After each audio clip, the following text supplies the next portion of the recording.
2024 October 20-ന് നിലമ്പൂരിൽ പ്രവർത്തനം ആരംഭിച്ച വളരുന്ന നിലമ്പൂരിന്റെ മനസ്സറിഞ്ഞ് വളരുന്ന പ്രീമിയം ബ്രാൻഡഡ് ജ്വല്ലറി ഔട്ട്ലെറ്റ് ആയ തന്മയ ജ്വല്ലറി വിജയകരമായി 1 വർഷം പൂർത്തിയാക്കും. എടക്കരയിൽ കോൺഗ്രസിൽ പൊട്ടിത്തെറി. Block Congress vice president K C Shahul Hameed block division സ്വതന്ത്ര സ്ഥാനാർത്ഥിയായി പത്രിക സമർപ്പിച്ചു. കോൺഗ്രസ് യൂത്ത് കോൺഗ്രസ് പ്രവർത്തകരോടൊപ്പം എത്തിയാണ് ഷാഹുൽ ഹമീദ് പത്രിക നൽകിയത്. നിലമ്പൂർ ബ്ലോക്ക് പഞ്ചായത്തിലെ എടക്കര ഡിവിഷനിലാണ് ഷാഹുൽ ഹമീദ് മത്സരിക്കുന്നത്. കഴിഞ്ഞ 3 പതിറ്റാണ്ടായി Nilambur block panchayat president P പുഷ്പവലിയും Edakkara panchayat president O T ജെയിംസും മത്സരരംഗത്താണ്. സീറ്റ് നിഷേധിക്കപ്പെടുന്ന കോൺഗ്രസുകാർക്ക് വേണ്ടിയാണ് താൻ മത്സരിക്കുന്നതെന്ന് ഷാഹുൽ ഹമീദ് പറഞ്ഞു.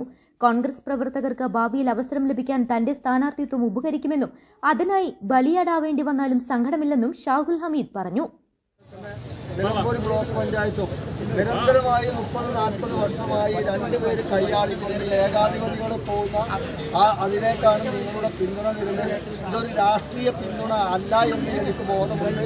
വിവിധ രാഷ്ട്രീയ പാർട്ടിയിൽ നിൽക്കുന്ന ആളുകളും ഇന്നേ വരെ ഒരു രാഷ്ട്രീയ പാർട്ടിയിലും ഇറങ്ങാത്ത ഒരുപാട് ചെറുപ്പക്കാരെയും അതുപോലെ തന്നെ എൻ്റെ ജ്യേഷ്ഠന്മാരെയും ഇതിൽ കാണാൻ സാധിച്ചത് ഈ 2 ആളുകളെ എടക്കരയിൽ നിന്നും തുടച്ചു നീക്കുന്നതിന് വേണ്ടി നിങ്ങളെല്ലാവരും ഒരുമിച്ച് നിന്നാൽ.